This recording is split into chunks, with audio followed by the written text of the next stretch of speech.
দিলেই হলো। আচ্ছা ওটা স্লাইডিং ডোর দিয়ে স্লাইডিং ডোর সাপোর্ট থেকে।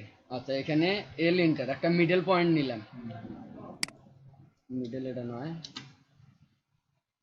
এই যে মিডল, বুঝছি মামু মিডল কেমনে আসলো? ওখানে কিন্তু ওই যে অবজেক্ট স্ন্যাপ গুলো অন করে দেওয়া আছে। এখানে ওভারল্যাপিং এর জন্য 2 ইঞ্চি, 2 ইঞ্চার, সরি অফসেট ইন্টার 2 ইন্টার, 2 ইঞ্চি করে ওভারল্যাপিং হবে। মানে একটা আরেকটার উপর দিয়ে যখন যাবে এখন এরকম একটু তো থাকা লাগবে, নতুবা যদি এরকম মুখোমুখি থাকে তাহলে একটা কেমন দেখা যাবে।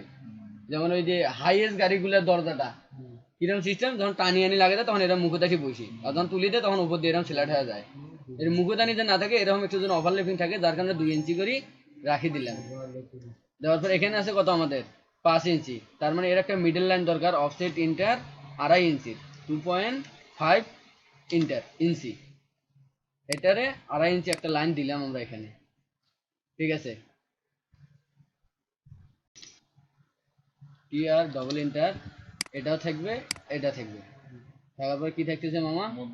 মাঝের মাঝে মাঝের গুলো কাটা যাচ্ছে কি এই পাকের গুলো, এই পাকের গুলো এটার এখানকার ওটার ওখানকার, হ্যাঁ ঠিক আছে বুঝছি এখন।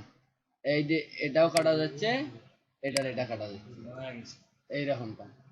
ঠিক আছে, এটা হলো স্লাইডিং ডোর। পরে এলে দরজার কালার টালার গুলো ইয়ে করবো, এই লাইনটা কমে এই মাথার দিয়ে দেওয়ার পর আলাদা করে লাইন এখানে দিই, কারণ ওটা দরজারটা একদম পুরো আলাদাই থাকলো, এটা যেমন এটার আলাদা এটার আলাদা।